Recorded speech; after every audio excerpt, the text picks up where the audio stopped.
और आपने कहा कि चंद लोग ही हैं मेरे नॉन में जो उस तरह से अमीर हैं। मल्टी बिलीनियर्स लोग मेरे पास आते हैं जी।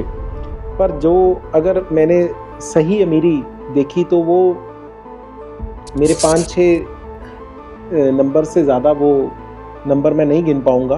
तो क्या वाकई ये रेमेडीज काम करती हैं जैसे बताई जाती हैं? डिफरेंट प्लैनेट्स के डिफरेंट जीव जंतु हैं, ओके, ठीक है, जिनको फीड करने से, जिनका ग्रास देने से हमारे जीवन पर प्रभाव पड़ता है। जी। दान का अर्थ या किसी भी अनुष्ठान का अर्थ हमें नेचर को पल्यूट करना नहीं। तो आपको कोई ऐसा केस मिला है लाइफ जिसमें आपको ये कुछ डाउट हुआ कि यहाँ भूत प्रेत का कोई साया है? बिल्कुल है सर। चांदी में ऐसे तत्व हैं जो मेंटल लेवल को एक इतना दलेर कर देते हैं कि कोई चीज़ उस पर हावी नहीं। आप मुझे बताना चाहेंगे कि कोई ऐसी रेमेडी है जो आज ये डाइवोर्स जिस तरह के हो रहे हैं घर में, इससे बचा जा सके?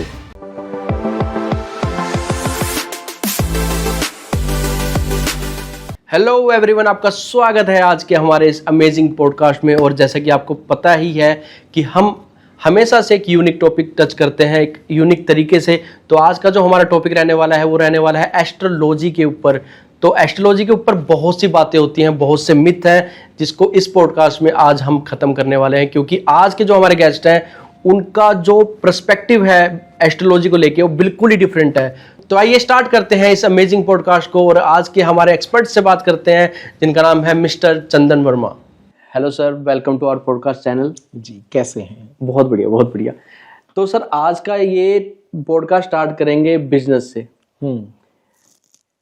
आज के टाइम में एस्ट्रोलॉजी एक ऐसा बिजनेस बना हुआ है जिसका बहुत बड़ा बोलबाला है इस टाइम। हर कोई एस्ट्रोलॉजी की बात कर रहा है, हर कोई एस्ट्रोलॉजी पे पॉडकास्ट बना रहा है। मेरा पर्सपेक्टिव भी यही सेम था कि मैं एस्ट्रोलॉजी पे एक पॉडकास्ट लेके आऊं जो कई मिथ्स को ब्रश करे, खत्म करे आज।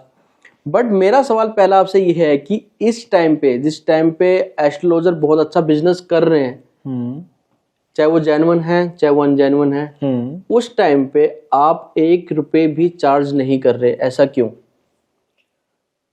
पहले तो प्रकाश जी मैं ये बता दूं कि एस्ट्रोलॉजी कोई बिजनेस नहीं है जी। एस्ट्रोलॉजी एक महान ज्ञान है। इसको कंसल्टेंसी के रूप में हम लोग देते हैं, पर आप ये बात सभी के लिए नहीं यूज कर सकते कि एस्ट्रोलॉजी को बिजनेस बना रखा है। ये सभी ने नहीं बना रखा। हाँ, जिन्होंने बना रखा है तो उनका एक अपना सोच का लेवल होगा। मैं थोड़ा उनसे हटके इसलिए हूं कि मुझे संतोष आ गया है जी, क्योंकि मुझे भगवान ने जितना मांगा था उससे कहीं ज्यादा दे दिया है। ओके, ठीक है, आप जैसे प्यारे प्यारे रिश्ते दे दिए हैं। तो मुझे नहीं लगता कि एक लेवल पे इंसान को सभी को छोड़ देना चाहिए कि हाँ, अगर आपके पास कोई ऐसा ज्ञान है जिससे आप लोगों का भला कर सकते हो और आपका एक कोटा पूरा हो गया है कि हाँ यार इतना सफिशिएंट है, इसके बाद मैंने इसको लोगों के भले के लिए लगाना है जी। ठीक है, पहले कोई सिंगर्स होते हैं वो अपने प्रोफेशन को आगे बढ़ाने के लिए गाते हैं, प्लेबैक सिंगर्स बनते हैं, कंसर्ट्स करते हैं, फिर एक टाइम पे आके वो इतना भर जाते हैं कि उसके बाद वो चैरिटी शोज करते हैं। बिल्कुल। तो उनसे कोई पूछे कि आप चैरिटी शो क्यों कर रहे हो, तो हाँ, तो उसके बाद वो कहेंगे ना कि हाँ भाई हमारा कोटा पूरा हो चुका है। सभी फील्ड्स में ऐसे लोग आपको देखने में को मिलेंगे जी। बहुत से डॉक्टर्स को मैं ऐसा जानता हूँ जिनको मिलने का कभी बहुत टाइम लगता था या उनकी 2-2 महीने पहले उनकी ओपीडी के लिए उनकी अपॉइंटमेंट बुक करनी पड़ती थी, पर वो आज कहीं ना कहीं फ्री सेमिनार्स लगा रहे हैं, कहीं ना कहीं फ्री अपनी ज्ञान को बांट रहे हैं, कहीं ना कहीं वो ऐसी मेडिसिन जो वो पता नहीं कितना टाइम लेके लोगों को प्रिस्क्राइब करते थे वो खुले में वीडियो बना बना के दे रहे हैं जी। बिल्कुल, ठीक है। तो हर इंसान का सोच का एक लेवल होता है कि मैंने लोगों को क्या देना है, मैंने सिर्फ दुनिया से पैसा ही कमा के जाना है या दुआएं भी कमा के जानी है। बिल्कुल। मुझे एक टाइम मेरी लाइफ में ऐसा आया कि अब पैसा नहीं, अब दुआएं कमाने का टाइम है। और वो टाइम बता सकते हैं कब था? वो टाइम था जब मैंने इस पेशे को एज एन एस्ट्रोलॉजर, मेरे भी मन में था कि मैं भी पैसा कमाऊंगा। हाँ, आजकल जो देख रहे हैं यूट्यूब पे कि इतने रुपए में ऐसा करवाए, इतने रुपए में ऐसा करवाए, मैं थोड़ा कम ध्यान देता हूँ। हाँ, मेरे मन में भी था कि मैं भी अच्छे खासे फीस लूंगा और फीस से अपना घर चलाऊंगा, पर कोई आया मेरी जिंदगी में, मेरी लाइफ बना के चला गया, भगवान का भेजा हुआ बंदा। तो जब भगवान मेरे लिए इतना सोच रहे हैं तो मेरे मन में ये बात आई कि अब भगवान मेरे लिए इतना सोच रहे हैं तो मैं भगवान के सिखाए इस मार्ग पे, दी हुई इस विद्या पे लोगों का क्या भला कर सकता हूँ। जी ठीक है ना, जो मांगा था वो मिल गया। तो उसके बाद क्या जी। एक हाइक के बाद तो ना सर उतराई ही है ना सर। पर आज के समय में अगर मैं इसी चीज की बात करूं, आपने जैसे बोला कि जितना मुझे चाहिए था उतना मुझे मिल गया, पर ये आज के टाइम में डिसाइड करना बहुत मुश्किल हो गया है, क्योंकि जब इंसान एक लेवल से दूसरे लेवल पे जाता है तब वो तीसरे लेवल के बारे में सोचने लग जाता है। सर उन लोगों की लाइफ में कोई अच्छे मेंटर्स नहीं होते। जी। ठीक है, तो मैं ब्लेस्ड हूँ कि मेरे पास मेरे बहुत अच्छे गुरु हैं। ठीक है, जो स्वयं बुद्ध हैं। तो उनकी नॉलेज जो बताती है कि हाँ, कि भाई स्कूटर में पेट्रोल कितना चाहिए, जितना आपका अंबाला से लेकर करनाल तक का सफर हो जाए। जी। ठीक है ना जी। उसके बाद एक्स्ट्रा कैन्स उठाने का, बोझा ढोने का कोई फायदा नहीं है। बिल्कुल बिल्कुल। ठीक है जी, बिल्कुल। तो अगर हम एक्स्ट्रा कैन्स भर भर के रखने ही हैं तो उसका तो कोई लाभ नहीं ना, अगर आपके लिए वो काम का ही नहीं है, क्योंकि आप करनाल पहुंच गए बस सफिशिएंट है। बिल्कुल। उसके बाद जितना मर्जी तेल बांध बांध के रखो। बिल्कुल। अब सर मैं ये जानना चाहूंगा आपसे कि जैसे आपकी जो जर्नी थी एस्ट्रोलॉजी, और मेरी थ्योरी एक और भी है इसमें, जी जी बिल्कुल, कि मोस्टली लोगों का जो धन संचय करने का जो पीछे प्लानिंग होती है, वो हम संचय क्यों करते हैं धन का ना, जी, अपनी औलाद के लिए, औलाद के लिए, ठीक है, अपने जी, परिवार के लिए। जी। तो श्रीमद् भगवद गीता को हम कहीं ना कहीं विस्मरण हो जाता है। तो श्रीमद् भगवद गीता में तो पहले ही भगवान ने बोल दिया है कि पूत सपूत तो क्यों धन संचय, पूत कपूत तो क्यों धन संचय। ठीक है, मेरा फर्ज बनता है उनको अच्छी एजुकेशन देना, मेरा फर्ज बनता है उनको अच्छा वातावरण देना, मेरा फर्ज बनता है उनको अच्छे संस्कार देना, मेरा फर्ज बनता है उनका पालन पोषण इस तरीके से करना कि वो समाज में जाके एक अच्छे इंसान के रूप में उभरे और समाज का भला करें। जी। ठीक है, उसमें जो धन का रोल है ना सर, वो इतना नहीं है। जी। आप पैसों की गड्डियां चिन दो, अगर आपके बच्चे के साथ आपकी ट्यूनिंग नहीं है, आपके बच्चे के अंदर संस्कार नहीं है, आपके बच्चे को वो ज्ञान नहीं है कि बड़ों से कैसे मिलना है, सोसाइटी में कैसे मिलना है, कैसे पेश आना है, जी, तो फिर वो आपका धन भी व्यर्थ है। बिल्कुल। मेरी लाइफ के कुछ बॉक्सेस हैं जिनको मैं निरंतर भरता हूँ। जी। उसमें पहला बॉक्स हेल्थ का है, जी। दूसरा बॉक्स वेल्थ का है, तीसरा बॉक्स मेरी स्पिरिचुअलिटी का है, मेरे स्पिरिचुअल धन का है, और चौथा बॉक्स मेरी फैमिली का है। जी। ठीक है ना जी। तो इन सभी बॉक्सेस, हम वेल्थ को सिर्फ पैसे से ही क्यों देखते हैं। बिल्कुल बिल्कुल। ठीक है, मैं बहुत से ऐसे जनों को जानता हूं, मेरे पास आते हैं, पैसा बहुत कमाते हैं, अपने बच्चों के पास बैठने के लिए उनके पास टाइम नहीं है। तो मैं ये चाहता था कि भगवान मुझे ऐसी अमीरी मत देना कि मैं अपने परिवार के साथ बैठ ना सकूं, मैं अपनी माँ की टांगे ना दबा सकूं, मैं अपने भाई का, अपनी पत्नी का कोई हृदय वेदना है तो मैं उसको सुन ना सकूं, मैं अपने बच्चों के सिर पे चंपी ना कर सकूं। मुझे ऐसी अमीरी नहीं चाहिए थी। सर एक मैं अपनी ऑडियंस को भी बताना चाहूँगा कि जब आपसे मैं बिहाइंड द सीन बात कर रहा था सर से, तो सर ने एक बड़ा यूनिक पर्सपेक्टिव दिया अमीर होने का, और आपने कहा कि चंद लोग ही हैं मेरे नॉन में जो उस तरह से अमीर हैं। मैं चाहता हूँ आप सेम चीज़ मेरी ऑडियंस के साथ शेयर कीजिए। देखिए, मेरे पास जितनी भी क्लाइंट्स आते हैं वो सारी ही मेरी फैमिली हैं जी। मैं आपके पॉडकास्ट के माध्यम से बता सकता हूँ कि मल्टी मिलीनियर्स, मल्टी बिलीनियर्स लोग मेरे पास आते हैं जी। पर जो अगर मैंने सही अमीरी देखी तो वो मेरे 5-6 नंबर से ज़्यादा वो नंबर मैं नहीं गिन पाऊँगा टिप्स पे। कि मेरे साथ एक वाकया हुआ कि मेरे बच्चे की बॉल गिर गई घर के साथ वाले प्लॉट में, तो मैंने बॉल को निकलवाना चाहा, किसी से हेल्प लेनी चाहिए। तो एक लड़का जा रहा था 15-16 साल का, मैंने उसको बोला कि यहाँ पे ना अक्सर स्नेक देखे जाते हैं, राजे ध्यान से बॉल ला दे। तो वो गया, भाग के गया, तो वो बॉल झट से ले आया। तो मैंने उसको 50 रुपीज़ का नोट दिया, अच्छा भाई ये आप रखिए, आप बॉल लेके आए हैं। तो वो कहा कि आप रखो यार, मेरे पास है। तो ऐसे अमीर लोगों से मेरा अक्सर वास्ता होता रहता है। मैंने एक दिन धूप में चेयर्स खरीदी प्लास्टिक की, घर पे एक लड़का धूप में चेयर्स बेचने आया, तो मैंने उसको पैसे दिए तो 1420 रुपये बनते थे। जी। तो 20 मिनट बाद वो बच्चा फिर आया घर में, कहते कि सर आपने 50 का नोट दे दिया है गलती से, कि आप मुझसे 30 वापस ले लीजिए। तो मैं रोया बैठ के कि ऐसे अमीर लोग दुनिया में हैं। तो इंसान को ऐसी अमीरी रखनी चाहिए, उनको संतोष आ गया कि इतने ही लेने। जी। बाकी जो बात आपने मुझसे पूछी कि 199 या 190 में, 111 में, ये सारे एक मार्केट स्ट्रेटेजी है कि ज़्यादा से ज़्यादा जो लोगों को अपने साथ जोड़ा जाए। मुझे नहीं पता उनकी क्या मार्केटिंग स्ट्रेटेजी है, मैं नहीं जानता, पर न्यूमरोलॉजी बहुत एक पावरफुल ज्ञान है। हालांकि मुझे न्यूमरोलॉजी नहीं आती, ओके, पर बहुत एक पावरफुल ज्ञान है। मैं नहीं समझता कि इसको 199 रुपये में या 100 रुपीज़ में या 99 में इसका कोर्स करवा के एक न्यूमरोलॉजिस्ट बनाया जा सकता है। न्यूमरोलॉजिस्ट कोई भी बनेगा, वास्तुशास्त्री कोई भी बनेगा, या एस्ट्रोलॉजर कोई भी बनेगा, वो साधना से बनेगा, अपनी प्रैक्टिस से बनेगा। बिल्कुल।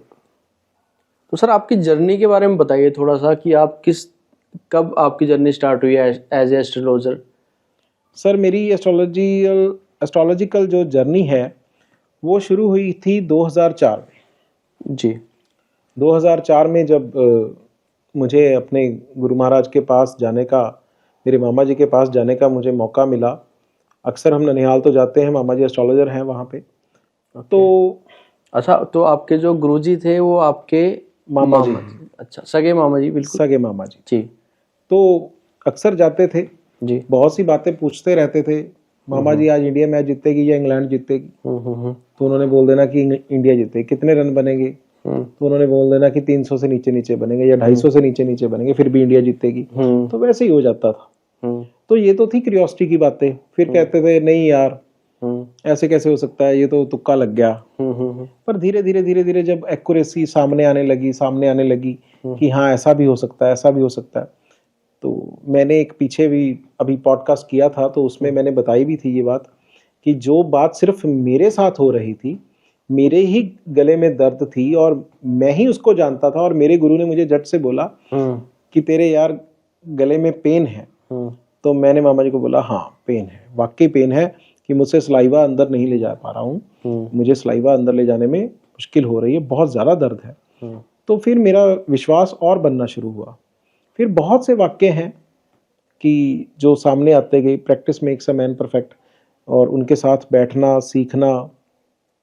तो वो बातें जब इंसान आपको जानता नहीं, पहचानता नहीं, पहली बार आप किसी इंसान से इंटरेक्ट कर रहे हो और उसके जीवन के बारे में वो बातें बता रहे हो, या जो जिनको सिर्फ वही जानता है जी, तो फिर कहीं ना कहीं इस विद्या के ऊपर फेथ होता है कि हाँ यार ये ऋषियों मुनियों का ज्ञान व्यर्थ नहीं है, ये हमारे शास्त्रों का ज्ञान व्यर्थ नहीं है, ये बड़ा ही पावरफुल ज्ञान है। जी सर, अब यहाँ पर एक आपकी बात सुनी, आपकी जर्नी के बारे में सुना, बट अब यहाँ पर मेरा एक बहुत बड़ा क्वेश्चन है कि वाई एस्ट्रोलॉजर? क्योंकि लोग ये भी कहते हैं, हमने ये अक्सर लोगों को कहते सुना है, अपने बुजुर्गों को कहते सुना है कि जो हमारा भविष्य है वो तय हो चुका है, वो ऊपर लिखा जा चुका है कि हमारे साथ क्या होना है।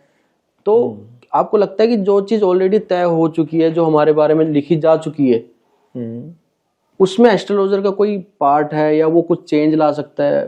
सर आपको पता है कि इधर चंडीगढ़ से लेकर कालका जी तक थोड़ा ट्रैफिक जाम है जी, ठीक है, सड़क टूटी हुई है, थोड़ी बहुत सड़क बन रही है जी। तो आपके मन में ये क्वेश्चन क्यों नहीं आएगा वाई साइन बोर्ड्स, जब पता ही है आपको जी कि सड़क टूटी हुई है तो वाई साइन बोर्ड्स? एस्ट्रोलॉजर कुछ नहीं है सर, एस्ट्रोलॉजर एक साइन बोर्ड है। ओके। कि कहाँ कहाँ से कैसे कैसे टूटी हुई है, कहाँ कहाँ से क्या कितनी कितनी साफ है, बिल्कुल, आप कहाँ पे कितनी स्पीड मेंटेन कर सकते हो, कौन सा एक्सीडेंशियल प्रोन एरिया है आपकी लाइफ का, कौन सा एरिया जहाँ पे जंगली जानवर भी हैं, आपकी लाइफ का कौन सा वो एरिया है, कौन सा आपकी लाइफ जर्नी में कौन सी ऐसी रोड भी है जो बिल्कुल स्मूथ है, जी बिल्कुल, जहाँ पे आप अच्छी वैली का आनंद मानेंगे। जी जी जी, ठीक है। तो ये जो बातें हैं एस्ट्रोलॉजर्स, और एस्ट्रोलॉजी आज का विषय नहीं है। हम भगवान राम के समय से देखें, त्रेता से देखें, द्वापर से देखें, हर राजा के दरबार में राजज्योतिषी थे जी।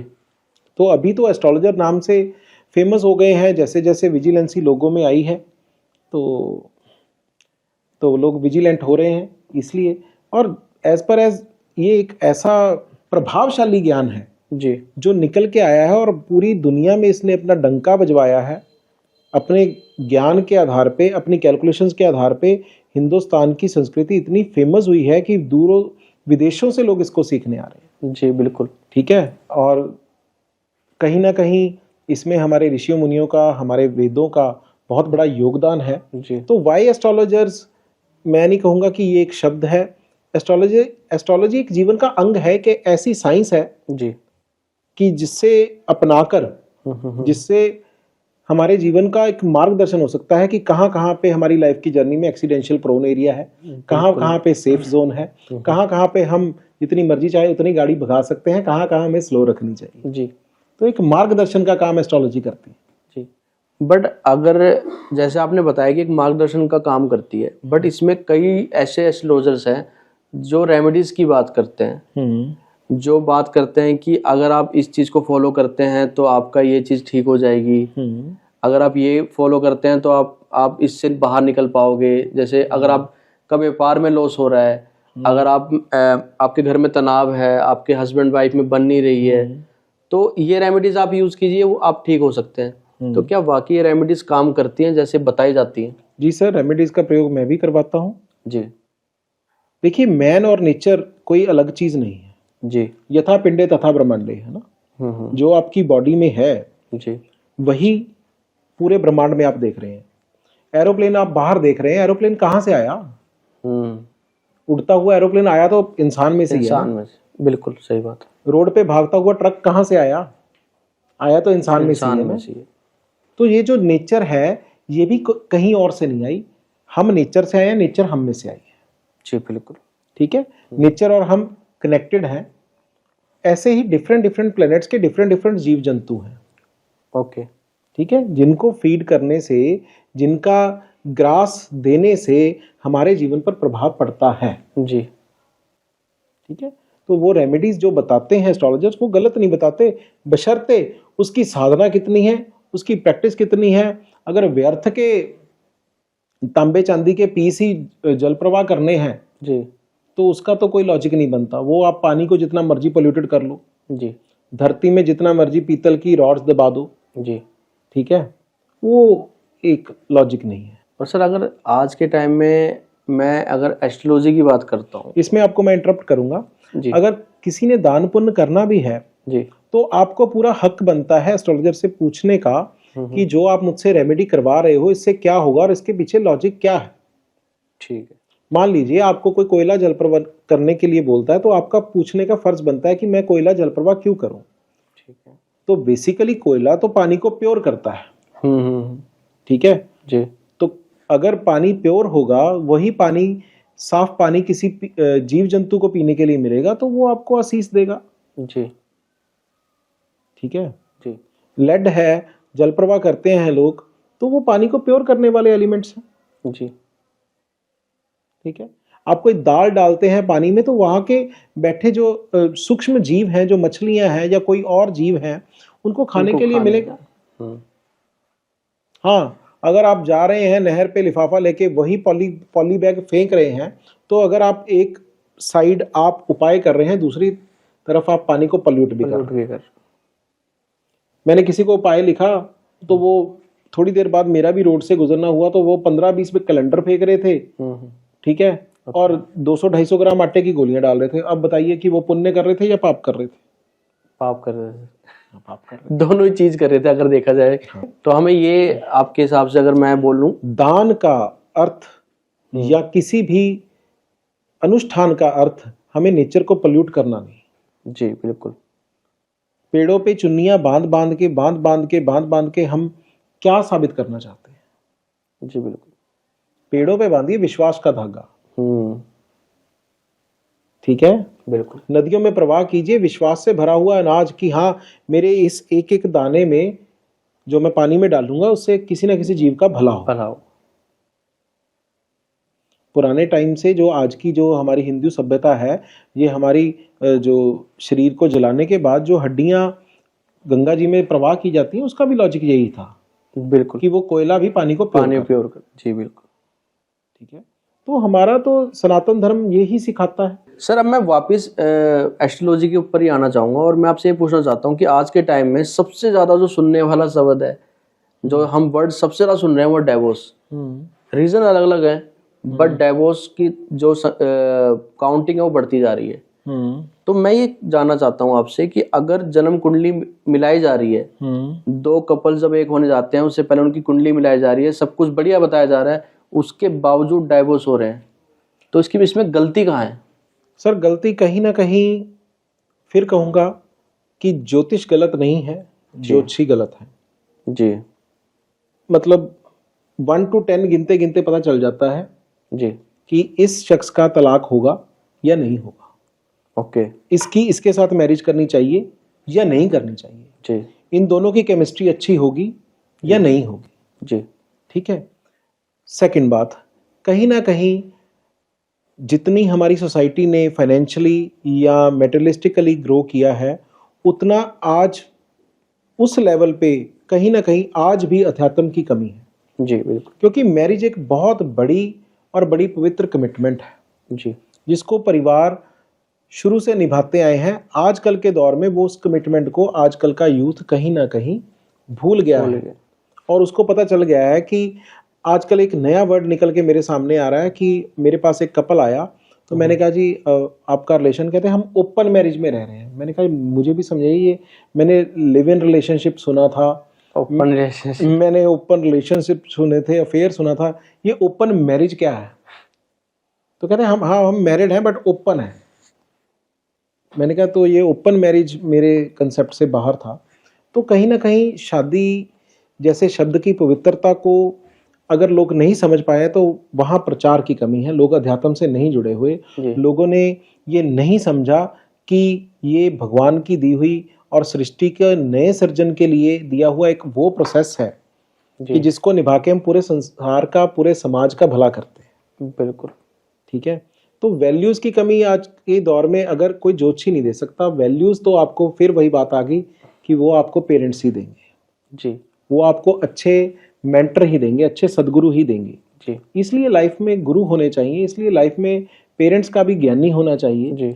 हमारे विद्यालयों में भी इस चीज़ का जो है मॉरल वैल्यूज़ का एक प्रॉपर सब्जेक्ट होना चाहिए कि जो मॉरल वैल्यूज़ की क्लासेस लगनी चाहिए, कि समझना चाहिए कि अगर हम एक डाइवोर्स करते हैं तो हम सोसाइटी का कितना नुकसान करते हैं। एंड यहाँ पर आप मुझे बताना चाहेंगे कि कोई ऐसी रेमेडी है जो आज ये डाइवोर्स जिस तरह के हो रहे हैं घर में, इससे बचा जा सके? जी बिल्कुल। मान लीजिए कि बच्चे भी अच्छे हैं, प्लैनेट्स भी उनके नहीं मिलते, वैसे बच्चे अच्छे हैं और घर टूटने पर आ गया है जी, तो उन पेरेंट्स को चाहिए कि अपने, अगर बेटी का घर खराब हो रहा है, बेटे वाला लड़का अच्छा है, उनकी बेटी की नेचर की वजह से घर खराब हो रहा है जी, तो उस टाइम पे गौदान, ओके, आप गौदान कीजिए, जितना हो सके आप उतना गौदान कीजिए, जैसी आपकी क्षमता है वैसा गौदान कीजिए। आप पूरी गौ माता को कहीं से खरीद कर नहीं दे सकते तो आप उस गौ माता के नाम से कुछ संकल्प करके किसी नीडी परिवार को दीजिए। जी, ठीक है जी। आपकी बहू बहुत अच्छी है परंतु गलतियां आपके दामाद में है या बेटे में है जी, तो उसके नाम से आप कहीं पे भी लंगर लगाइए। जी, जितने वहां पे आप अन्न का दान करेंगे, जी, जितना आप वहां पे भूखों का पेट भरेंगे, जी, जितना आप लोगों का एक बढ़िया स्वादिष्ट भोजन बना के बांटेंगे, जी, तो आपके बेटे के ब्रेन पे असर आएगा, उसके मन में दीनता दयालुता आएगी कि कहीं ना कहीं वो अपनी मैरिड लाइफ को ठीक करेगा। जी, जी। ये बहुत बड़ी रेमेडी है और मैंने इस रेमेडी से बहुत से परिवारों को जोड़ा है। मैंने नहीं जोड़ा, भगवान ने जोड़ा है। हाँ, मुझे माध्यम बनाया उसने जी, कि जिन जिनको मैंने ये रेमेडी बताई तो जब उन्होंने गौदान किया तो गौ माता तो बैतरणी पार करा सकती है, ये तो फिर एक मैरिड लाइफ की एक छोटी सी गंगा है। जी, तो हमारे शास्त्रों में लिखा है बैतरणी नदी जो एक नरक में दी हुई एक ऐसी नदी है जो पूरे सजाओं से भरी है, पूरी विपदाओं से भरी है, तो गौ माता तो वो पार करा सकती है, ये तो मैरिड लाइफ की जर्नी है। तो आप अपनी बेटी के नाम से गौदान कीजिए, जरूर आपकी बेटी को वो सम्मान और वो इज्जत, वो शौहरत उसके ससुराल में मिलेगी। जी सर, अगर हम रेमेडीज की बात कर रहे हैं तो आज के टाइम में दो बड़े सवाल हैं जो अक्सर एस्ट्रोलॉजर से ये चीज़ पूछी जाती है। पहला कि जो वो बिजनेस कर रहे हैं, जो व्यापार कर रहे हैं या फिर काम कर रहे हैं, उन्हें उसमें बाधाएं फील होती हैं, रुकावट फील होती है, या उनका बिजनेस अच्छे से नहीं चल रहा, तो इससे रिलेटेड कोई रेमेडी आप देना चाहें? सबसे बड़ी रेमेडी तो उनकी पंक्चुअलिटी है जी, कि वो कितने पंक्चुअल हैं जी, वो कितनी जल्दी उठते हैं, वो अपने प्लान्स को कितना एग्जीक्यूट करते हैं, वो अपने एफर्ट्स कितने डालते हैं जी। मान लीजिए हमने करना ही कुछ नहीं, तो फिर हम किसी एस्ट्रोलॉजर के पास जाएं कि हाँ जी हमारा काम चला दो, मैं तो नहीं मानता। मेरे गुरु अक्सर कहते हैं कि इस कर्म क्षेत्र के चक्कर में श्रम सबको करना पड़ता है, रब सिर्फ लकीरें देता है, रंग हमको भरना पड़ता है। तो हमारे भगवान तो द्वापर में पहले क्या कर्मण्य अधिकारस्ते मा फलेषु कदाचन। तो इन बातों को हम कैसे भूल जाते हैं? बिल्कुल। एस्ट्रोलॉजर की जरूरत तब पड़ती है कि हमारा एफर्ट भी पूरा है जी, ठीक है, हमारी मेहनत भी पूरी है, हम पंक्चुअल भी पूरे हैं, फिर हमें रिजल्ट नहीं आ रहा, फिर देखना चाहिए एस्ट्रोलॉजर के पास जाके कि भाई कमी है तो है कहाँ है जी। ऐसे नहीं कि हाँ काम नहीं चल रहा जी, हम शॉप पे 12 बजे पहुंच रहे हैं, ग्राहक नहीं आया जी, ग्राहक तो 7 बजे निकल गया, ग्राहक तो 9 बजे निकल गया, आपका शटर डाउन था सर। बिल्कुल। पंजाबी च एक कहावत है, सप तुर जाण मगरों लीका कुट्टण दा कोई लाभ नहीं हुंदा। जहां से सांप निकल गया उसके निशान पे जितनी मर्जी लाठियां मारो जी, बिल्कुल। ठीक है ना? बिल्कुल। तो पहली रेमेडी है पंक्चुअलिटी। और फिर भी मैं आपके इस पॉडकास्ट के माध्यम से बता दूं कि अगर आपको लगता है कि आप एफर्ट्स भी पूरे डाल रहे हैं और फिर भी आपको जो प्रॉपर उसका रिवर्ट बैक नहीं मिल रहा, तो आप ब्रेकफास्ट में जो भी खाते हैं, मस्ट बी वेजिटेरियन, जो भी खाते हैं, मान लीजिए आप ब्रेड खाते हैं, चपाती खाते हैं, पराठा खाते हैं, तो एक पराठा एक्स्ट्रा रखिए, ओके, उसकी 43 बाइट्स कीजिए जी, ठीक है, वो ऊपर पक्षियों को डालिए अपने घर की छत के ऊपर। ओके। जब वो दीन खुश होंगे तो दीनानाथ खुश हो जाएगा जी, ठीक है। अब जब आप दीनों को वो भोजन डालेंगे छोटा छोटा करके, राम राम कह के, शाम शाम कह के, राधा राधा कह के, वाहेगुरु कह के, आप छोटी छोटी बाइट्स बना के उन पक्षियों को डालेंगे तो वो दीनानाथ प्रसन्न हो जाएगा। और जब वो दीनानाथ प्रसन्न हो जाएगा फिर आप की जो मुस्कान है उसको कोई आपसे छीन नहीं सकता। आपके घर में वो समृद्धि, वो प्रॉस्पेरिटी आएगी ही आएगी, आपके प्लान्स एग्जीक्यूट होंगे ही होंगे, आपकी डील्स क्रैक होंगी ही होंगी। और सर एक बहुत बड़ी समस्या जो आज के टाइम में सुनने को मिलती है कि लोग कहते हैं कि पैसे तो आते हैं पर रुकते नहीं है, इसका कोई रेमेडी या निवारण? इंसान ने अपनी नीड्स खुद ही बढ़ाई हुई है जी। पहले हमारे पिताजी 20,000 कमाते थे, 15-15 मेहमान महीने में आते थे, हम भी जी भर के खाते थे, पेट भर के खाते थे, फिर भी पैसे बच जाते थे। आज हम 2 लाख रुपए महीना, 3 लाख रुपए महीना कमाते हैं, फिर भी हम टाइट रहते हैं। तो कहीं ना कहीं हम लोगों ने अपनी समस्याओं को खुद ही जन्म दिया है जी। फिर भी लगता है कि हमारे घर में समृद्धि नहीं रह रही जी। हमारे घर में जो एक प्रॉस्पेरिटी का एक लेवल होना चाहिए कि इतना तो कैश इन हैंड होना ही चाहिए, हर महीने इतना बचना ही चाहिए, बिल्कुल नहीं बच पा रहा, तो सबसे पहले चेक कीजिए कि रात को सोते वक्त आपके किचन में कितने जूठे बर्तन पड़े हैं। ओके, ठीक है। चेक कीजिए वॉशरूम में जाके आपके ब्रश के ब्रिसल्स कितने खराब हैं। ओके, ठीक है। अगर आपके ब्रश के ब्रिसल्स खराब हैं और आपकी किचन में जूठे बर्तन रात को पड़े रहते हैं, जितना मर्जी कमाइए सर, कोई ना कोई खर्चा खड़ा रहेगा, कोई ना कोई ऐसी बाधा विपदा आती रहेगी जो आपका कैश इन हैंड चुरा के आपसे ले जाएगी। और सर जैसे आपने बताया, मैं वही चीज़ अगेन आपसे पूछना चाहूँगा कि जब एक प्रिडिक्शन हो चुकी है, लिखा जा चुका है कि ये ही इस बंदे की लाइफ में होना है, तो इंसान इतना मेहनत क्यों करे, या उसको तो वो चीज़ मिलनी है क्योंकि वो चीज़ तो है उसके लाइफ में। सर लिखा जा चुका था कि पांडवों ने जीतना है जी, फिर भी भगवान ने उनको लड़ने के लिए प्रेरित क्यों किया? क्यों किया सर? कर्म की वजह से। हाँ सर, आप जवाब जानते हैं, आप मुझसे जान जान के पूछ रहे हैं, आप खुद भी ज्ञानी हैं कि कर्म तो हमें करना ही पड़ेगा। लिखा तो जा चुका है कि बारिश होगी, ओके, तो हम फिर अम्ब्रेला क्यों लेके जा रहे हैं? पता ही है बारिश तो होनी है, फैक्ट, बहुत भीग जाइए, क्यों बचना चाहते हैं आप? ठीक है ना, वो आपने कर्म किया है, वो उस अम्ब्रेला को आपने खोला है, आपने पूरा भीगना था, आप घुटने घुटने तक भीगे हो, ठीक है ना, तो ये आपका कर्म था जी। लिखा है कि आज लिख दिया है कि यहाँ पे लाइट बंद रहेगी सारा दिन सोसाइटी में, आपको मैसेज आ गया है, तो आप अपनी मोटर मत छोड़ना, आप पहले छोड़ोगे ना। बिल्कुल। मेरा कर्म है कि पहले मैं पानी प्रिजर्व कर लूं मोटर ऑन करके, ताकि मुझे दिक्कत ना आए। बिल्कुल। नहीं तो स्वीकार कर लीजिए, मतलब देखा जाए तो जो कर्म लिखा ही है, बलवान है। कर्म ही बलवान है। हम एस्ट्रोलॉजी के माध्यम से जो दान पुण्य भी करवाते हैं, वो भी उससे अच्छा कर्म करवाते हैं, ताकि प्रारब्ध के जो बुरे कर्म हैं उससे अच्छे कर्म करवाए जाएं, और वो उसके प्रारब्ध के बुरे कर्मों के साथ उसके आज के अच्छे कर्म उन पुराने कर्मों को बैलेंस कर। सेम मैटर है सर, जब बॉडी में ग्लूकोज लेवल 180 जाता है तो डॉक्टर इंसुलिन के यूनिट बढ़ा देता है कि इसके 16 से 20 कर दो भाई जी। अब पता ही है शुगर 180 होगी, ठीक है, मान लीजिए भाग्य में लिखा है 180 होगी जी। तो फिर वो कर्म करवा रहा है ना डॉक्टर आपसे, इंसुलिन इंजेक्ट करवा के, ताकि आपकी शुगर बैलेंस। ठीक है ना। तो ये कर्म का क्षेत्र है। भगवान ने हमें कर्म करने की प्रेरणा दी है। बच्चा भी रोने का कर्म करता है, माँ उसे दूध पिलाती है।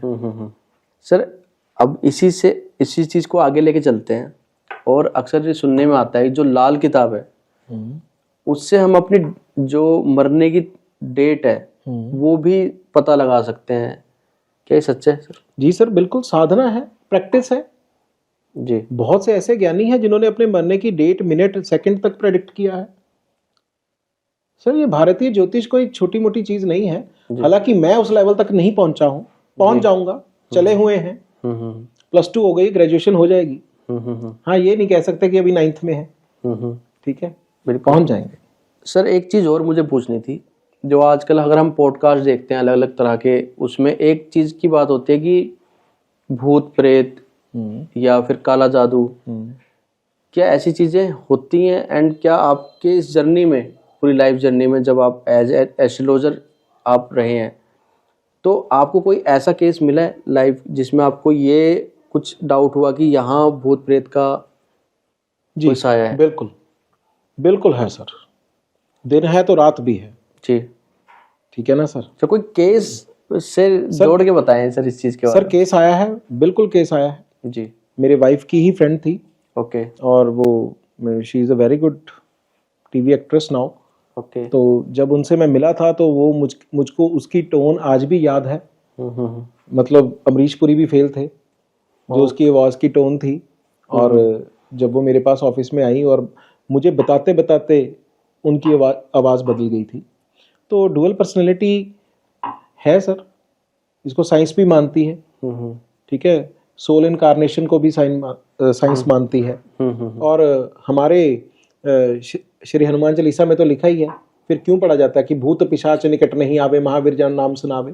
तो तुलसीदास जी ने जब इसका वर्णन किया है तो भूत प्रेत हैं, टोने टोटके हैं, हाँ, पर उनके करने वाले कारीगर कितने हैं? ओके। इस नाम से धंधा कितना चल रहा है लोगों का, इस चीज से डराया कितना जा रहा है जी, ये मैटर करता है सर जी।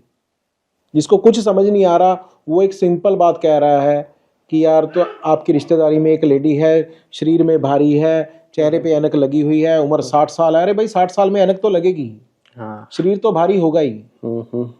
कि उसने कुछ किया है उसका नाम नहीं बता सकते। ये एक मनी मेकिंग स्ट्रेटेजी है। ओके। खून के छींटे आना टोना है, बट खून के छींटे आना टोना नहीं है। खून के छींटे आना साइन है कि टोना है। ओके। जैसे आपकी खांसी है तो खांसी आना बीमारी नहीं है, खांसी आना बता रही है कि या तो चेस्ट कंजेशन है या गले में इन्फेक्शन है। ओके, वो एक सिम्टम हम कह सकते हैं। खून के छींटे आना सिम्टम है जी जी। कपड़े फटना सिम्टम है। तो वहां पे मैं सिंपल बात कहूंगा, जैसा मर्जी टोना हो सर, जैसा मर्जी टोटका हो, आप हनुमान मंदिर में जाइए, उनके बाएं पैर का सिंदूर लीजिए और उस जातक के माथे पे लगा दीजिए सर। ओके। जितने मर्जी फिर उसके बाद आप अनुष्ठान कराते रहिए, सारे किसी की कोई वैल्यू नहीं है सर। ओके। नासै रोग हरै सब पीरा, जपत निरंतर हनुमत वीरा। मैं आपके इस पॉडकास्ट के माध्यम से कह सकता हूं कि मेरी ये कोई बात काट के दिखाए कि हाँ, कि हनुमान जी से ऊपर कोई रेमेडी है, हनुमान जी से ऊपर कोई अनुष्ठान है जो भूत प्रेतों को या किसी टोने टोटके को हराने में सक्षम है। उनके पैर का सिंदूर ही काफी है सर जी। बहुत है इतना। अगर आपको डाउट है किसी के घर में ऐसी कोई बाधा है, हनुमान जी के बाएं पैर का सिंदूर ये पता कैसे हम लगा सकते हैं कि जैसे कई बार क्या होता है, अक्सर घरों में विवाद बढ़ जाते हैं या फिर कोई ऐसे अजीब सी सर घटनाएं होती हैं? जिस घर में टोने टोटके होंगे उसका पहला साइन होगा वहां पे इलेक्ट्रिकल प्रॉब्लम्स बहुत आएंगी। ओके। कभी ये खराब, कभी वो इक्विपमेंट खराब, कभी टीवी Okay. खराब, कभी पंखा खराब, कभी एसी खराब, जी। सिलन बहुत ज्यादा आएगी सर। प्रॉब्लम। और घर की जो फीमेल्स होगी उनका सजने संवरने का मन नहीं करेगा, ओके। बल्कि उनका रोने का मन करेगा। जी। बच्चा रात को डर डर के बहुत ज्यादा उठेगा, क्योंकि जितना सेंसिटिव, जो जन घर में सबसे ज्यादा सेंसिटिव होगा वो सबसे ज्यादा रिएक्ट करेगा। ओके। तो जो घर में छोटे बच्चे हो गए, इन्फेंट्स हो गए, वो बहुत ज्यादा डरेंगे। ओके। और अगर मान लीजिए अब बच्चे तो वैसे भी रोते हैं, हर घर में ही बच्चा रोता है, तो इसका मतलब ये नहीं कि टोना टोटका। बहुत से साइन होते हैं। कुंडली में भी पता चल जाता है कि अगर गोचर में 4th हाउस में राहु या केतु आ गए तो ये बात निश्चित हो जाती है कि इसके ऊपर किसी ने कुछ करवाया है या कोई ना कोई प्रेत बाधा, भूत बाधा है। ठीक। तो उपाय यही है। तो इसमें हमें समस्या पता लगने से पहले उपाय का पता लग गया। हाँ, तो उपाय करते रहे, समस्या आएगी नहीं। जी बिल्कुल। तो सर अभी आज की यूथ की अगर हम बात करें, आज के टाइम में अगर आप देखें तो नशे बहुत प्रबल हो रहे हैं, ड्रग्स लिए जा रहे हैं। बहुत कम एज में जो आप यूथ देखेंगे वो नशे की तरफ बढ़ रहे हैं। आपको क्या लगता है कि क्या ये चीज ठीक की जा सकती है आज के टाइम में? सर जैसे मैंने मैरिड लाइफ के विषय में बोला कि कहीं ना कहीं अध्यात्म की कमी है जी, वहीं कहीं ना कहीं अध्यात्म की कमी इस विषय में भी है, और कहीं ना कहीं हमारे सिस्टम का फेलियर भी है। ओके। और सिस्टम का फेलियर अकेला भारत में नहीं है, अन्य देशों में भी है। जी। तो सबसे पहले तो सोसाइटी का ये फर्ज बनता है कि जहाँ पे नशे हो रहे हैं वहाँ पे लोगों को निकल के आना चाहिए कि और जागरूक करें समाज को। जी। और मेरे देखने में आया है कि जितना मैं नशे करने वाले किसी जातक से मिला हूँ तो उसकी लाइफ में कोई ना कोई तनाव उसके पेरेंट्स की वजह से रहा होता है। ओके। और आपने यूथ का नाम लिया तो ऐसा नहीं है कि सिर्फ लड़के नशे में हैं। हाँ, लड़के ज़्यादा हैं क्योंकि लड़कों को एक्सपोजर थोड़ा सोसाइटी में ज़्यादा मिलता है, घूमने फिरने की आज़ादी ज़्यादा होती है जी। पर मेरे करियर में लड़कियां भी आई हैं। ओके। ठीक है, तो ये सबसे बड़ा फेलियर जो है पेरेंट्स का मैं मानूंगा, सोसाइटी से भी ज़्यादा, कि अपने बच्चों को हम इतना टाइम ही नहीं दे पाते जी। उनके इमोशंस को हम बैठ के समझ ही नहीं पाते। उनकी आंख के वो ड्राई आंसू जो हैं, सूखे आंसू जो हैं, उनको हम देख ही नहीं पाते कि भाई हमारा बच्चा चाहता क्या है। मैं जितने भी जातकों से मिला हूं सभी की एक ही रही है कि यार मेरे पापा मुझसे बचपन में ऐसे पेश आते थे, मेरी मम्मा मुझसे ऐसे पेश आती थी, मेरी मम्मा करैक्टर की ऐसी थी, मेरे पापा करैक्टर के ऐसे थे। बिल्कुल। कोई ना कोई तनाव उन बच्चों में रह जाता है सर जी, जो उनको नशे की तरफ ले जाता है और उसमें इनको एक तरह का एस्केपिज्म मिलता है। कुछ देर के लिए उस नशे की जो स्थिति होती है वो उनको उस सोच में से निकालती है जी।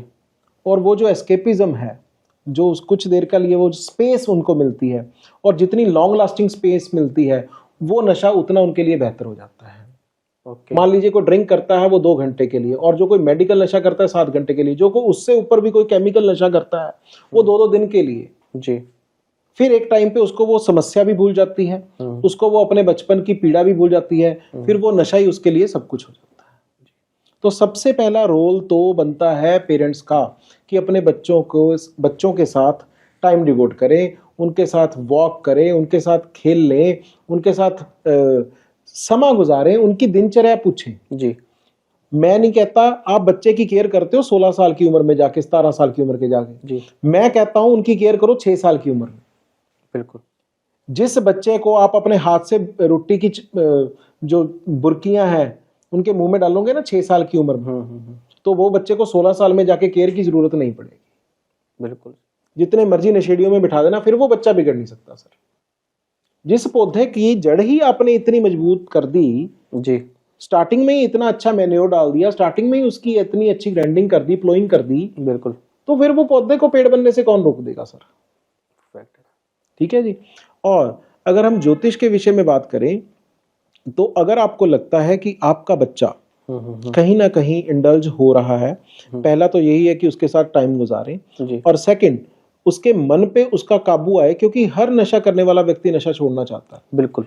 तो मन पे काबू करने के लिए उसको उसके बर्तन आज ही चेंज कर दें, उसको चांदी के बर्तन दें, खाने पीने के लिए। ओके। हमारे राजा महाराजा, हमारे ऋषि मुनि चांदी में, पीतल में, लोहे में खाते आए हैं, सोने में खाते आए हैं।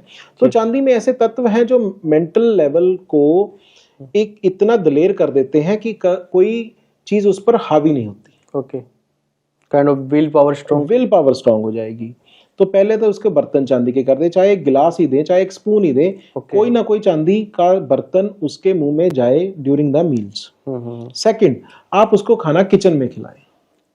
ओके, ठीक है। ओके, और तीसरा, नाम जप। ओके, उसके नाम से आप नाम जप करें, उसको पास बिठा के आप नाम जप करें, उसको कैसे भी करके हरि से जोड़ें। जैसे ही वो बच्चा नाम जप में आएगा, नाम जप का नशा ऐसा नशा है जो सर बाकी सारे नशे उसके पीछे चढ़ा देगा। मैंने बहुत से ऐसे देखे। अभी पीछे मैं एक रील देख रहा था कि एक टैटू वाले सरदार जी हैं, वो उन्होंने बोला कि मैं बहुत नशे करता था, और जैसे ही मैंने दरबार साहिब में माथा टेका और हरि का नाम मेरे जो बानी सिमरन था मेरे कानों में पड़ा, तो मेरा एक क्षण से नशा जी पीछे चला गया। और मैंने अमृत जो है छक के उसके बाद वो गुरसिख बने, और वो टैटू का बहुत अच्छा काम कर रहे हैं आज की डेट में, अच्छी अर्निंग कर रहे हैं जी। सो नाम जप में इतनी पावर है सर कि वो उसका वो इतना जो भी वो नशा ले रहे थे, वो अगर छुड़वा दिया तो फिर एक के ऊपर एक मेडिसिन काम कर रही है तो वो सबके ऊपर भी करेगी ना सर। बिल्कुल बिल्कुल। तो आपके पास ऐसे कितने केसेस आते हैं लगभग? सर बहुत, हमारे पंजाब में ये बहुत है जी। बिल्कुल। तो और मैं कहूँगा कि जितना हमारी गवर्नमेंट कर रही है उसको उसमें और 200% एफर्ट्स और डालने होंगे ताकि ये जो सोसाइटी का कोड है ये निकले सर। तो जो ये आपकी रेमेडीज थी, इसके थ्रू उनको कितना फर्क हुआ पड़ा कि उन्होंने छोड़ा, नशे की तरफ जाना छोड़ दिया या कम कर दिया या कुछ ऐसा? सर मुझे इस केस में 60 to 70% सक्सेस हासिल हुई है 100% में। ओके। और रीजन? अगर मेरे पास 100 आए तो मैं कह सकता हूँ कि 60% नशा छोड़ गए। और जो सर पेंडिंग है, मतलब उन पे क्यों? वो कहीं ना कहीं मेरी साधना में कमी कहूँगा। ओके। या उनका प्रारब्ध अभी बाकी है, या उनके पेरेंट्स का रोल।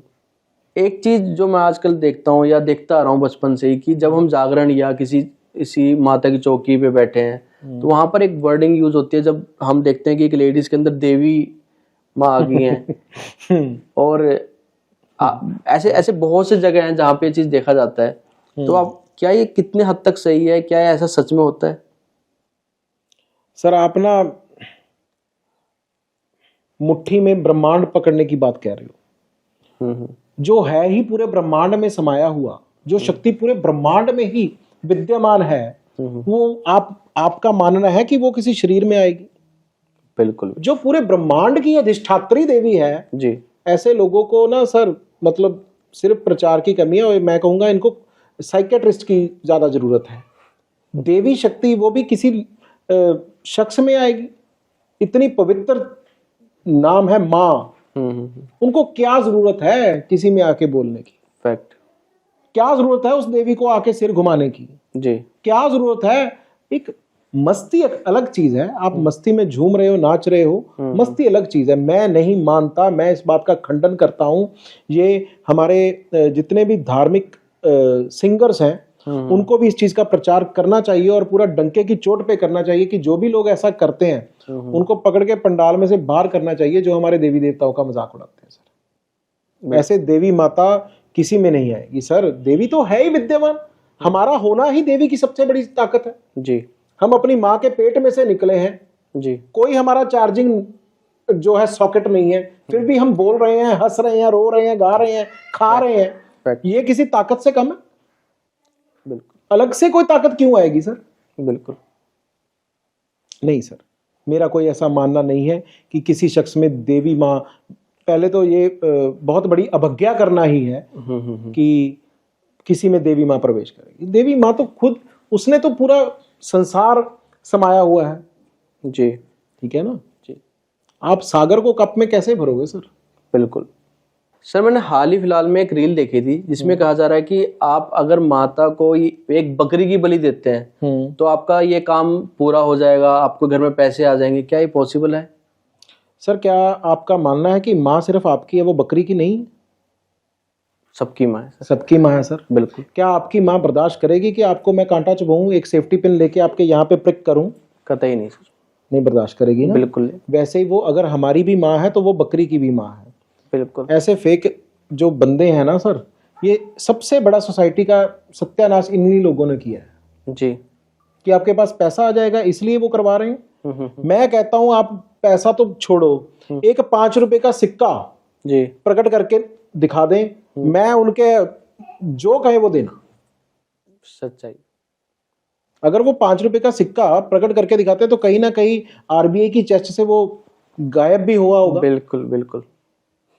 ठीक नहीं सर? बिल्कुल नहीं सर, ये सर फेक बातें हैं। किसी जीव जंतु की जान लेना, किसी माँ के बच्चे को बिछोड़ना और अपने सुख के लिए सर महानीच कृत्य मैं इसको कहूंगा। जो लोग ऐसा करते हैं या जो लोग ऐसा करवाते हैं उनसे नीच कोई है नहीं सर। जी। तो इसमें अगर हम देखा जाए तो दोषी वो लोग भी हैं जो उनकी बातों में आगे ऐसा, दोषी वो लोग भी हैं जो ये भूल जाते हैं कि मेरे सुख के लिए मैं दूसरे की हत्या करने जा रहा हूं। बिल्कुल। हमारे देश में या सोसाइटी में कुछ जीवों को खाने की अगर इजाजत है जी, तो इसका मतलब यह है कि हम सिर्फ अपने कुछ देर के सुख के लिए उनकी हत्या कर दें सर?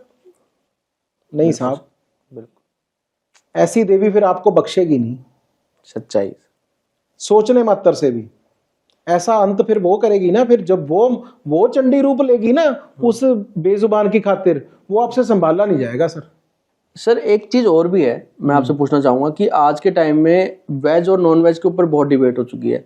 बहुत से लोग ऐसी बातें करते हैं, मैंने लाइव भी सुना है, मैंने अपने दोस्तों के बीच में भी सुना है कि वो कहते हैं कि मैं नॉन वेज नहीं खाता, मैं ड्रिंक नहीं करता, मैं स्मोक नहीं करता, फिर भी मेरी लाइफ बहुत टफ है कंपैरेटिवली जो खाते हैं। सर हर एक की लाइफ प्रारब्ध पे निर्भर करती है जी। ये जो हम हॉरोस्कोप देखते हैं ये क्या है सर? बेसिकली सर ये बैलेंस शीट ही तो है जी, कि हम कैसे कर्म लेके पैदा हुए हैं। जो आज उसके साथ घटित हो रहा है ये उसका प्रारब्ध है सर। ओके। वो जो बीज के आया है वो आज काट रहा है, और जो आज बीज रहा है वो कल काटेगा। ओके। जो आज अच्छा हो रहा है उसके साथ वो उसके पुराने कर्मों का, उसके प्रारब्ध का फल है ना सर। ओके। इसीलिए तो सर इसी जन्म में बताया जा रहा है कि अच्छे कर्म करने की प्रेरणा क्यों दे रहे हैं हमें धार्मिक स्थान या धार्मिक ग्रंथ। जी। उसका यही तो एक लॉजिक है ना सर कि आप आज के कर्मों में अगर आपको भगवान ने सब कुछ दे दिया है, सब कुछ आपको बख्श दिया है, आपके पास सब कुछ है, तो फिर तो और भी अच्छे ज्यादा कर्म करो जी। अब बुरे कर्म मत करो जी। ताकि इस सारे बंधन से आप मुक्त हो। जी। ज्योतिष हमें कर्म की ही तो प्रधानता बता रहा है। धार्मिक ग्रंथ हमारे भगवान श्री कृष्ण बांके बिहारी कर्म की ही तो प्रधानता बता रहे हैं कि अच्छे कर्म करने चाहिए। सर पर आज के टाइम में अगर हम किसी बीमार पड़ते हैं या डॉक्टर्स के पास जाते हैं तो उनका सबसे पहला वो होता है कि अगर आप नॉनवेज खाते हैं तो आप एग स्टार्ट कीजिए, आप चिकन स्टार्ट कीजिए ताकि आपको उसका बेनिफिट मिल सके, आप जल्दी रिकवर हो सकें। सर एक टाइम पे थी, पर अब डॉक्टर्स भी वीगन में बहुत सी चीज़ें आ गई हैं सर। जी। ठीक है ना, तो वीगन भी लोग होते जा रहे हैं। अब बहुत से डॉक्टर ऐसे हैं जो नॉनवेज छुड़वा भी रहे हैं। जी। आप कुछ उन डॉक्टर्स को जानते हैं जो नॉनवेज कह रहे होंगे, मैं कुछ उन डॉक्टर्स को जानता हूं, पर सर एंड तो वही है ना सर। चाहे इंडिया को छोड़ के बाकी मुल्कों में नॉनवेज आम चल रहा है जी, वो लोग खा रहे हैं, खाते रहे सर। बिल्कुल। पर कहीं ना कहीं कोई तो सच्चाई है ना कि जीव हत्या हमारा सनातन धर्म हमें नहीं सिखाता, बिल्कुल नहीं करनी चाहिए सर। आपने कृष्ण जी की बात की जहाँ पे वो कह रहे हैं कि अपना कर्म करो, कि वो अर्जुन जी को बोल रहे हैं कि तुम्हें अपना बाण चलाना पड़ेगा और आगे जो आएगा वो उसका वध होगा, वो मरेगा। तो यहाँ भी तो हम किसी को प्राण को ले रहे हैं, तो ये कैसे हम sir justify? Intention matters. Okay. अब प्राण तो हमारे फौजी भाई भी ले रहे हैं जी, पाक सीमा पे खड़े होके। बिल्कुल। Sir intention matters. वो धर्म की खातिर ले रहे हैं, और धर्म की खातिर की गई हत्या तो पुण्य है सर। ओके। मान लीजिए किसी बहुत ज्यादा विषैले जीव ने जी, आपके किसी बच्चे को पकड़ रखा है जी। जिसकी जड़ बुद्धि है, और उसको मारना ही एकमात्र वहां पे उपाय है, तो वो मारना भी पुण्य है सर। बिल्कुल। जो हमारे फौजी हैं वो बेसिकली पुण्य ही कमा रहे हैं ना सर। जी, इंटेंशन मैटर्स। जी, हत्या नहीं सिखा रहे भगवान। भगवान इंटेंशन दिखा रहे हैं कि भाई अगर कोई अबला स्त्री को पूरी जनसभा में बैठा के निर्वस्त्र करेगा तो उसका ये हल होगा, उसको मारना ही उसका हल है। बिल्कुल। उसका रक्त इतना दूषित हो चुका है कि उसको मारना ही उसका हल है, तो इसमें कुछ गलत नहीं है जी। पर उसका भी एक लॉ है ना जी। कि ये अधिकार हमारे पास है या नहीं है। बिल्कुल बिल्कुल, है ना, उसके लिए हमारी लॉ एंड ऑर्डर बना है जी। आज हम कहें कि उसने बुरा किया है हम मार दें, तो हमारे पास वो अधिकार नहीं है। दंड देने का अधिकार सरकार के पास है। बिल्कुल। ठीक है, न्यायपालिका डिसाइड करेगी, वो धर्म निभा रही है। सर एक बहुत इंपॉर्टेंट चीज है, जब हम एस्ट्रोलॉजी की बात कर चुके हैं, सब चीज की बात कर चुके हैं, बट एक आता है वास्तु, कि आपका घर का वास्तु सही होना चाहिए। वो भी आपकी लाइफ में, आपकी फैमिली में, आपके बिजनेस में बहुत इम्पैक्ट लाता है। तो ये कितना सही है? अगर सही है तो कैसे हम इसको ठीक कर सकते हैं? सर ये भी उतना ही सही है जितने बाकी की ज्योतिष की स्ट्रीम्स सही हैं जी। ठीक है, जितना हस्त रेखा शास्त्र है, जितना पांव रेखा शास्त्र है, जितना स्वपन शास्त्र है, जितना और अंक शास्त्र है, और वैसे ही हमारा वास्तु शास्त्र है जी। ठीक है, तो इसका भी जो रोल है आदमी के जीवन में उतना ही है जी। जो बाकी की सारी स्ट्रीम्स अदा करती हैं। पर सर मैंने बहुत से अपनी लाइफ में ऐसे घर देखे हैं जो वास्तुकली बिल्कुल गलत है। ओके। ठीक है, पर उनमें रहने वाले लोग बहुत प्रसन्न हैं। ओके। और उनके प्लैनेट्स भी बहुत गलत हैं। ओके। और घरों में रहने वाले लोग बहुत प्रसन्न हैं। जी। कहीं ना कहीं ज्योतिष से भी ऊपर, वास्तु से भी ऊपर उनका हरि में विश्वास, ओके, परमात्मा के ऊपर उनकी गहन निष्ठा सर, जो उनके ऊपर ऐसी किसी चीज को हावी होने ही नहीं देती सर। जी। आप जितना मर्जी घर वास्तुकली परफेक्ट बना लो, जितना मर्जी दान पुण्य करके अपने प्लैनेट्स को अच्छा बना लो, अगर आपके मन में हरि नहीं है, अगर आपके मन में परमात्मा का वो अंकुर नहीं फूटा है, तो ये सारी चीजें व्यर्थ हैं सर। हाँ, अगर आपके मन में हरि हैं जी, और आप अपने जीवन में इन साइंसेस का भी प्रयोग करते हैं, तो ये बात सोने पे सुहागे वाली हो जाती है। पर सर यहाँ पर मेरा सवाल ये है कि अक्सर एस्ट्रोलॉजर्स ये कहते हैं कि जो हमारे ग्रह होते हैं, वो उनकी जो ऊर्जाएं होती हैं, वो हमसे ऐसे कई बार ऐसा काम करवाते हैं जो हमें नहीं करना चाहिए, जिनकी वजह से हमारे घर में विवाद होते हैं, हमारे बिजनेस डाउन हो जाते हैं, और हम भगवान से भी डिस्कनेक्ट हो जाते हैं। तो उस समय पे हम भगवान का नाम तो ले नहीं रहे, तो उसको कैसे ठीक करें हम? तो उसी टाइम पे तो सर एस्ट्रोलॉजर हमारी लाइफ में एक साइन बोर्ड की भांति हमें दान की या कर्म की प्रेरणा देता है कि भाई ये दान करो, आप इस जीव को पूजो, इस जीव को खाना दो जी, ताकि आपकी भगवान से दोबारा कनेक्टिविटी बने, आप वो टाइम स्पेयर कर पाओ कि आपके लोगों के साथ संबंध ठीक हो, आपकी फैमिली लाइफ में जो आपसे गलतियां हो गई हैं आगे से आपको क्षमादान मिले जी। तो वो फिर दान और पुण्य कर्म रूप बन के हमारे सहाय होते हैं सर। तो सर ऐसे बहुत से टॉपिक्स हैं जो और भी बातें आपसे करनी है, बट ऑलरेडी हमारा पॉडकास्ट बहुत अच्छे लेंथ का जा चुका है, और मैं चाहता हूं कि अभी तक जितना आपने नॉलेज हमारे साथ शेयर की है, अगर वो भी अपने लाइफ में वो अडॉप्ट करते हैं एंड उसके साथ चलते हैं, तो डेफिनेटली जो उनकी समस्याएं हैं, जो उनकी प्रॉब्लम्स हैं, उसका सोल्यूशन उनको मिल सकता है। तो सर यहाँ पर मैं इस पॉडकास्ट को एंड करने से पहले एक ऐसी रेमेडी जानना चाहूँगा जिससे हमारा पूरा भारतवर्ष यूज करके अपने मनी प्रॉब्लम, फैमिली प्रॉब्लम से बच सके। जी बहुत अच्छा सवाल है, और मेरे दिल में भी था कि मैं जाते वक्त कोई ऐसा मैसेज देके जाऊं। देखिए, एक परिवार को चलाने के लिए सबसे बड़ा रोल जो होता है घर की गृहिणी का होता है जी। तो मैं अपने पूरे भारतवर्ष की सभी माताओं को यहाँ आपके मन से उनके चरणों में प्रणाम करता हूँ, और उनके लिए ही मैं सबसे बड़ा मैसेज ये दूंगा कि ग्रह खराब होने ही ना दें, हम ऐसी सिचुएशन क्रिएट कर दें जो सास अपनी बहू को बेटी समझेगी और जो बहू अपनी सास को माँ समझेगी, उन घरों में कभी शुक्र खराब हो ही नहीं सकता। ओके। उन घरों में राहु खराब कभी हो ही नहीं सकता जी। ठीक है जी। जो बच्चे अपने माता पिता को पूरी इज्जत देंगे, उन घर में कभी बृहस्पति और चंद्रमा खराब हो ही नहीं सकते जी। जो परिवार हमेशा इकट्ठा बैठ के एक टाइम का भोजन करता है ना सर, वहां पे बहुत कम देखा गया है कि प्लैनेट्स का असर आया। ओके। इकट्ठे भोजन करने में ही इतनी पावर है सर जी। ठीक है, और कहीं वो थोड़ा बहुत गुणगान प्रभु का कर ले बैठ के, तो फिर तो कहना ही क्या। जी। जिन घरों में माता पिता की इज्जत होती है, जिन घरों में बहू बेटियों की इज्जत होती है, जिन घरों में दीनहीन के लिए भोजन निकलता है, जी। गाय कौए कुत्ते के लिए भोजन निकलता है, उन घरों में सर बहुत कम देखा गया है कि प्लैनेट्स का इफेक्ट जो है वो उतना नहीं आया जितना आ सकता था, जी। जितना बुरा आ सकता था। तो हमारा कहीं ना कहीं ये ज्योतिष जैसा पवित्र शास्त्र हमें कर्म प्रधान ही बनाता है कि हमें अच्छे कर्म करने चाहिए। जी। परिवार में एक दया भाव, प्रेम भाव और सम्मान भाव होना चाहिए, जी। जिससे हमारे परिवार ग्रो करें। जी। जिन घरों में सर भतीजे और अपने बेटे में सर फर्क नहीं ना होता, जी। वहां पे सर ग्रह खराब नहीं होते, वहां पे राम राज्य होता है। जिन घरों में बहू और बेटी में फर्क नहीं होता, वहां पे जल्दी जल्दी ग्रह खराब नहीं होते, वहां पे भी राम राज्य होता है। क्या बात। तो मैं आप सभी को रिक्वेस्ट करना चाहूँगा कि जो सर ने बोला, अगर ऐसा हम अपने परिवार में लेके आते हैं तो डेफिनेटली राम राज्य दोबारा आ सकता है, इस कलयुग में भी आ सकता है। ज़रूरत है तो इन सब विचारों को, इन सब सोच को अपने अंदर लेके आने की और उस पर अमल करने की। तो thank you so much sir हमारे पॉडकास्ट में आने के लिए। थैंक यू, आपका बहुत बहुत थैंक यू।